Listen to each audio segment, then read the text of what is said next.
तो लीजिए, विश्व का सर्वोत्तम कहा जाने वाला स्टील्थ F-35B प्लेन, जो बहुत दिनों से 19 दिनों से केरला में आके खड़ा था और शुरू ही नहीं हो रहा था, वो आखिरकार अब दूसरे बड़े प्लेन में लाद के ले जाया जाएगा, वो भी टुकड़े करके। तो मतलब जिसको बनाने वाली कंपनी अमेरिका है। तो सोचिए कि मतलब उस कंपनी के लिए कितनी शर्मजनक बात है। अब सोच के आप मतलब साधारण शब्दों में समझाऊं कि आपने BMW कार लिया है, इतनी महंगी कार है, तो समझ में आता है कि कहीं अब खराब हो गई तो अपने लोकल मैकेनिक से सही नहीं होगी, कहीं उसका सर्विस स्टेशन होगा तो वहां के लोग आएंगे, उससे सही नहीं होगी।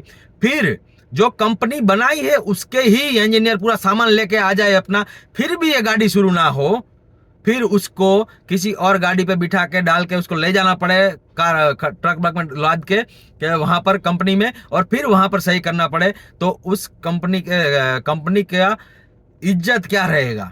कि मतलब इतनी महंगी कार और शुरू नहीं हो रही है अपने उनके आदमियों से ही। तो इसमें भी वही हुआ है कि वहां के लोग आ गए, मतलब सब सामान लेके आ गए, फिर भी 4 बार पहले टीम आ गई, फिर 40 आदमियों की टीम इंजीनियरों की टीम आ गई, लेकिन फिर भी शुरू नहीं हुई, ये प्लान शुरू नहीं हुआ। स्टील्थ प्लान है, इसका मतलब इसकी ये मतलब 1000 करोड़ है, 1000 करोड़ का सामान है ये, फिर भी शुरू नहीं हुआ। आप सोच के देखिए क्या होगा कि अगर कोई देश ने इसके भरोसा लिया हो कि हम ये स्टील थे, कोई इसको रडार पकड़ नहीं सकता है, कोई भी देश सामने होगा हम जाके घुस के मारेंगे साले को, ऐसा भरोसा रहता है सबको, क्योंकि इसका यही खासियत है, तो इस भरोसा सबको रहता है। तो इतना होने के बाद और युद्ध हो जाए तो ये प्लेन चले ही नहीं, तो उसके मतलब क्या वैल्यू रह जाएगी। ये 1000 करोड़ खर्चा कर रहे हैं, ये कबाड़ है, कबाड़। ये मैं नहीं कह रहा हूं, दुनिया के सबसे धनिक आदमी एलन मस्क कह चुका है कि 1000 करोड़ खर्च कर रहे हो ना, ये कबाड़ है। तो सच में मतलब उस कंपनी की इतनी वैल्यू डाउन हुई ना कि 19 दिन तक उसको खड़ा रहना पड़ा, और उन लोगों ने भारत वालों को हाथ नहीं लगाने दिया। क्योंकि आप सोच के देखिए कि जो उनके लोग बनाने वाली कंपनी के लोग आ रहे हैं, उनसे सही नहीं हो रहा है, और भारत वाले कर देते तो इनकी क्या इज्जत रहती। इसलिए उन लोगों ने भारत वालों को हाथ ही नहीं लगाने दिया।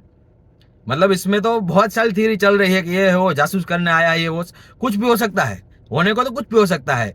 लेकिन कुल मिलाकर पहले नजरिए में इस कंपनी की वैल्यू पूरी डाउन हुई है कि मतलब इतना 1000 करोड़ी प्लेन फाइटर जेट जो इधर इतना दिन से खड़ा है, लेकिन उसका कुछ भी चेंज करने पे वो सही नहीं हो रहा है।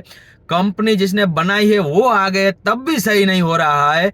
ये बहुत ही शर्मजनक बात है। और अब देखो बड़े प्लान में लाद के ले जा रहे हैं, तो अब वहां जाके शुरू होगा कि नहीं होगा तो सामने नहीं आएगा, क्योंकि कोई जो बनाने वाली कंपनी है वो भी चाहेगी कि अपना सब सामने ना आए, तो उसकी इज्जत क्या रहेगी। मतलब वर्ल्ड मार्केट में इसकी इज्जत पूरी डाउन होगी, पूरी।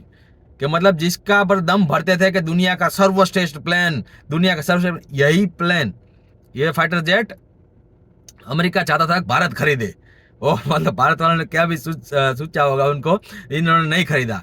ट्रंप ने प्रस्ताव दिया था कि आप खरीदिए इसको, कि मतलब दुनिया का सर्वोत्तम है, स्टील थे, मतलब इसको कोई दुनिया का कोई रडार पकड़ नहीं सकता है। लेकिन भारत वालों ने रडार ने भी पकड़ लिया इसको।